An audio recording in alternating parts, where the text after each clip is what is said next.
చంద్రయాన్-3 ఎంతోమంది వచ్చారు.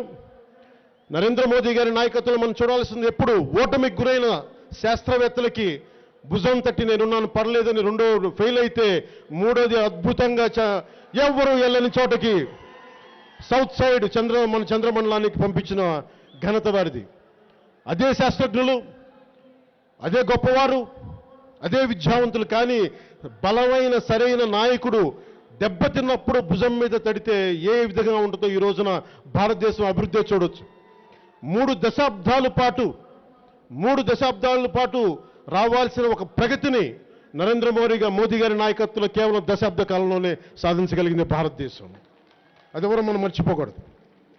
Number 1 in digital payments. యూపీఐలో దాదాపు 10 బిలియన్ ట్రాన్సాక్షన్స్ ఈ దశాబ్ద కాలంలో.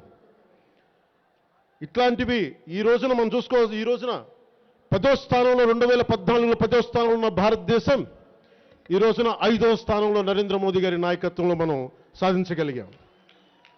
ఈ రోజున బీసీల గురించే వస్తే అత్యధిక శాతం ఈ దేశం బీసీల జనాభా.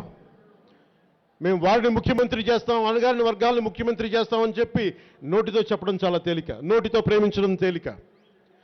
బీజేపీ నరేంద్ర మోదీ గారు బీసీలు నోటితో ప్రేమించలేదు, సీటుతో ఇచ్చి ప్రేమించింది, మాటలతో ప్రేమించలేదు. ముఖ్యమంత్రిగా బీసీని ముఖ్యమంత్రిగా చేస్తామని ప్రకటించి మరీ ప్రేమించింది.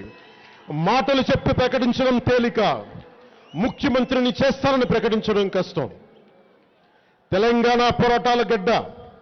పోరాటం అంతిమ లక్ష్యం శాంతి కోసం, అభివృద్ధి కోసం. పోరాటం అంటే చావడం కాదు, పోరాటం అంటే గెలవడం, లక్ష్యాల్ని సాధించడం. భాగవతం పుట్టిన నేల ఇది, తెలంగాణ భాగవతం పుట్టిన నేల ఇది.